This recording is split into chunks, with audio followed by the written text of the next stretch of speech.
सीने का दर्द, चेस्ट पेन एक ऐसी प्रॉब्लम है जिसको सुनने के बाद या जिसे महसूस करके हम लोग बहुत ज़्यादा डर जाते हैं और पैनिक मोड में आ जाते हैं कि ऐसा क्यों हुआ है।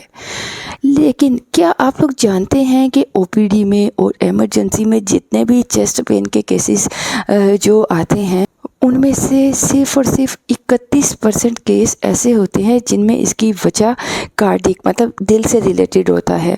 ठीक है, और इन 31% केसेस में भी ज़रूरी नहीं है कि सब केसेस में हार्ट अटैक हो। कई बार बहुत ज़्यादा अलग अलग दिल की बीमारियां होती हैं, ठीक है, जिसमें ऐसी कंडीशन हो जाती है कि आपको चेस्ट पेन हो सकता है।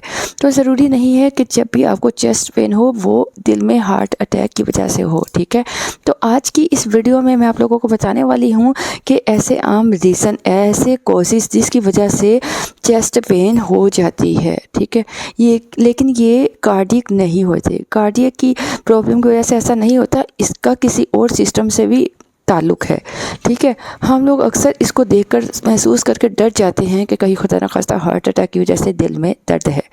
तो आइए इस वीडियो को शुरू करते हैं। अस्सलामुअलैकुम, अनम होम रेमेडी चैनल में खुश आमदीद। आपको अपने इस चैनल में वेलकम बैक कहती हूँ।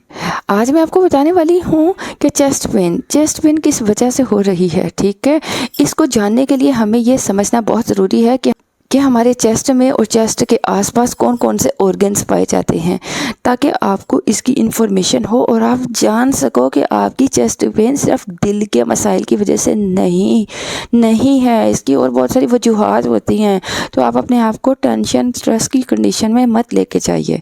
ठीक है, सबसे पहले और बड़ा ऑर्गन जो चेस्ट कैविटी में होता है वो है लंग्स। इसके अलावा लीवर भी होता है, गॉल ब्लैडर भी होता है, पैंक्रियास भी होता है, स्टमक भी होता है और खाने की नली भी होती है।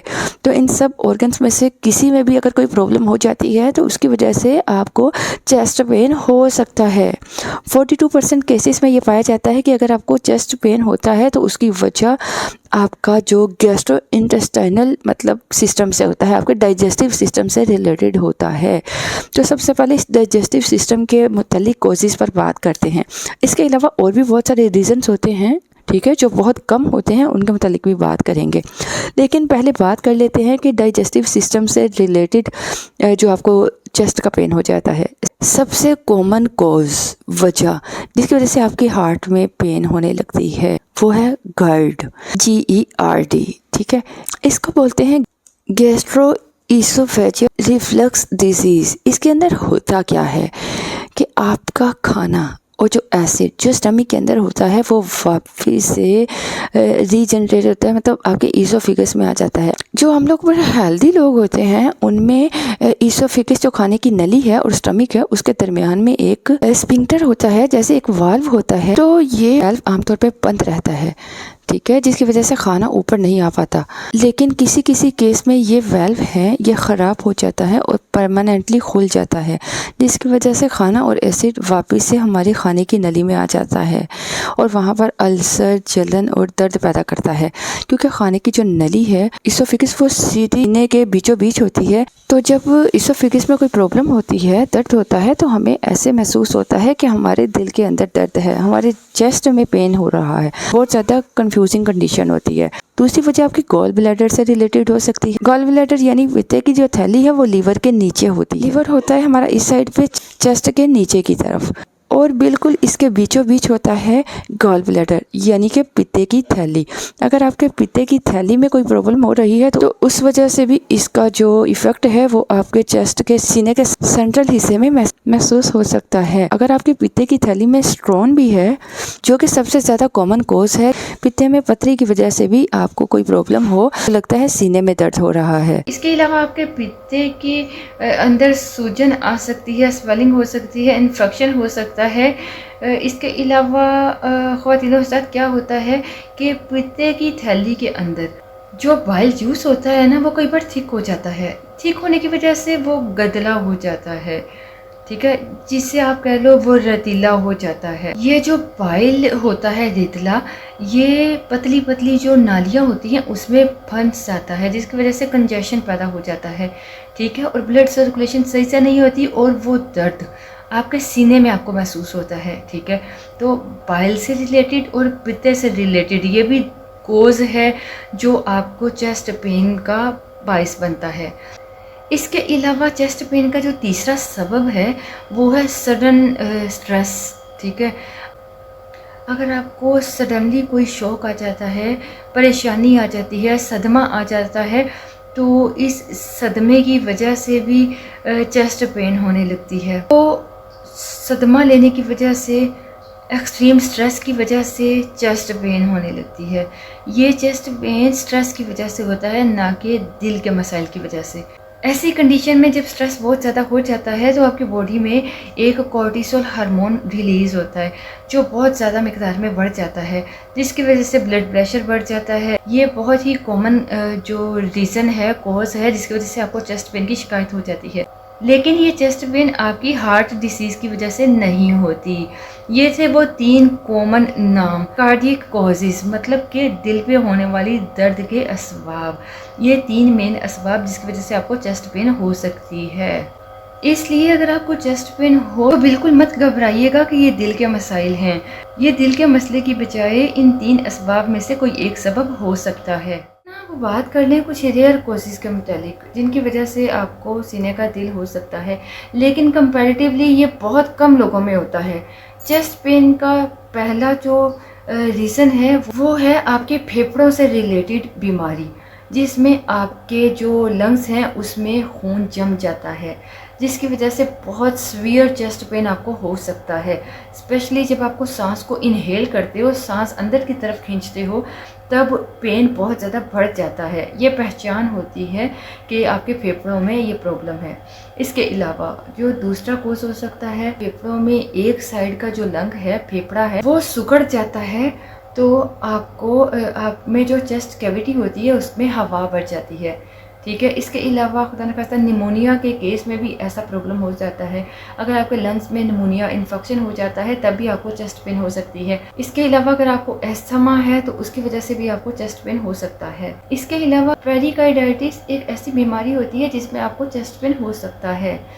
आपका जो हार्ट होता है, आपके हार्ट के ऊपर एक झिल्ली होती है, प्रोटेक्टिव लेयर होती है। अगर उसमें कोई प्रॉब्लम आ जाए तो इस केस में भी आपको चेस्ट पेन हो सकता है। अब एक सवाल जो आपके दिमाग में ज़रूर घूम रहा होगा वो ये कि कैसे पता चले कि ये चेस्ट पेन किस वजह से हो रहा है, ये कार्डियक कोज है या नॉन कार्डियक कोज है, ठीक है। वैसे तो बहुत मुश्किल होता है एक आम इंसान के लिए पता कराना कि क्या वजह है जिसकी वजह से चेस्ट पेन हो रही है, क्योंकि जितनी भी कंडीशन है अलग अलग आपको बताई हैं, इन सब के केसेस में ओवरलैपिंग होती है। जैसे कि इनके जो सिम्टम्स हैं, अलामात हैं, वो मिली जुली हुई होती हैं। तो आम इंसान के लिए इसको जानना, इसको पता चलाना बहुत मुश्किल होता है कि ये दिल पे होने वाली दर्द किस वजह से है। लेकिन अगर आप लोगों को कुछ नॉलेज है, कुछ कॉमन सेंस है, तो आप थोड़ा सा अंदाज़ा इसका लगा ही सकते हैं। जब भी आपको चेस्ट पेन होता है तो आपको नोट करना है चेस्ट पेन होने से पहले ऐसी क्या चीज़ थी जिसने इसे ट्रिगर किया कि चेस्ट पेन होना शुरू हो गई। जैसे कि आपको चलने फिरने से, सीढ़ियाँ चढ़ने से या भारी काम करने से, एक्सरसाइज करने से अगर चेस्ट में पेन हो रहा है और ये डल टाइप का पेन है, जैसे पिन पॉइंटेड नहीं है, चुभने वाला नहीं है, बल्कि भारीपन है, ठीक है, तो ये आपके दिल की प्रॉब्लम की तरफ इशारा करता है, ठीक है। स्पेशली अगर आपको ऐसा पेन होता है और आप आराम करते हो और आपको आराम मिल जाता है, आपका पेन कम हो जाता है, तो ये एक क्लियर कट सिम्टम है कि आपकी चेस्ट पेन आपके दिल के मसले की वजह से हो रहा है, ठीक है। दूसरा ये है कि जब आपको कार्डियक कोज की वजह से, दिल के मसले की वजह से कोई चेस्ट में पेन होता है तो उसमें आपको घबराहट की शिकायत होती है, आपको पसीने आने लगते हैं, ठीक है, आपको पसीने आने लगते हैं। अगर इस किस्म की आपकी कंडीशन हो रही है तो आपको जान लेना चाहिए कि ये कार्डियक कोज है, कि दिल का मसला है। इसके साथ साथ अगर आपका सांस फूल रहा है, सांस लेने में प्रॉब्लम हो रही है, तो चेस्ट पेन हो रही है, तो ये भी दिल की बिगड़ती हुई सेहत की तरफ इशारा है। इसके साथ साथ अगर आपको ऐसे लगता है कि कुछ खाना खाने के बाद, ठीक है, जैसे ऐसी कोई एक चीज़ खा ली जैसे मिर्च मसाले वाली, तो उसके बाद आपको चेस्ट पेन हो रहा है, तो ये इशारा करता है कि शायद ये पेन आपका गैस्ट्रिक कोज है, डाइजेस्टिव सिस्टम से रिलेटेड है, गैस से रिलेटेड है, या फिर GERD से रिलेटेड है। इसके अलावा अगर आपको बुखार हो रहा है और आपको लंग्स से रिलेटेड, फेफड़ों से रिलेटेड कोई मसला है और आपको बुखार आ जाता है और आपको सीने में दर्द होने लगता है, तो ये आपका नमूनिया की तरफ इशारा कर सकता है। अगर आपको अस्थमा की प्रॉब्लम है तो आप अंदाज़ा लगा सकते हो कि शायद अस्थमा की वजह से ऐसा हो रहा है। तो इस तरह से हल्की फुल्की चीज़ों को आप आपस में कोरिलेट करके एक आइडिया लगा सकते हो कि आपको चेस्ट पेन हो रहा है तो वो किस कारण, किस वजह से हो रहा है। लेकिन स्टिल मैं यही रिकमेंड करूँगी कि जब भी आपको चेस्ट पेन होता है तो कभी भी अपनी चेस्ट पेन को हल्का नहीं लेना। चाहे आपको कितना भी लग रहा हो कि ये गैस का दर्द है, या आपको लग रहा हो कि ये किसी और से चीज़ से रिलेटेड पेन है, हार्ट से रिलेटेड नहीं है, लेकिन स्टिल आपको जल्द से जल्द डॉक्टर से मिलकर अपना चेकअप ज़रूर कराना है। क्योंकि ऐसे बहुत सारे केसेस होते हैं जिसमें आदमी कंफ्यूज हो जाता है कि मुझे ये दिल का दर्द गैस की वजह से है, जबकि वो होता है दिल का दर्द। ठीक है, इसलिए चेस्ट पेन को सीरियस लेकर पूरा चेकअप ज़रूर करवाइए। मोहतरम ख़वातीन और हज़रात, मैं उम्मीद करती हूँ कि आपको आज की ये वीडियो ज़रूर पसंद आई होगी और आपको इस वीडियो से कुछ ना कुछ नई इन्फॉर्मेशन मिली होगी। आपने इस वीडियो से कुछ ना कुछ सीखा होगा। तो अगर आप लोग चैनल पे नए हैं तो जन्नम होम रेमेडी चैनल को विज़िट कर लीजिए और सब्सक्राइब कर लीजिए। अगर आप लोग हमारी वीडियोज़ को देखते हैं, ठीक है, लेकिन सब्सक्राइब नहीं करते हैं और लाइक नहीं करते, शेयर नहीं करते, तो इससे हम डिस्करेज होते हैं। तो आप अगर नए हैं तो हमारे चैनल को सब्सक्राइब कर लीजिए, क्योंकि आपके सब्सक्रिप्शन से, आपके लाइक से, आपके शेयर से, आपके कमेंट से हम इनकरेज होते हैं। ठीक है, तो हंसते रहिए, मुस्कुराते रहिए, डेली कुछ ना कुछ नया सीखते रहिए। हम आपके साथ अच्छी अच्छी वीडियोस के साथ साथ नई इन्फॉर्मेशन शेयर करते रहेंगे आपकी हेल्थ से रिलेटेड मसाइल पर।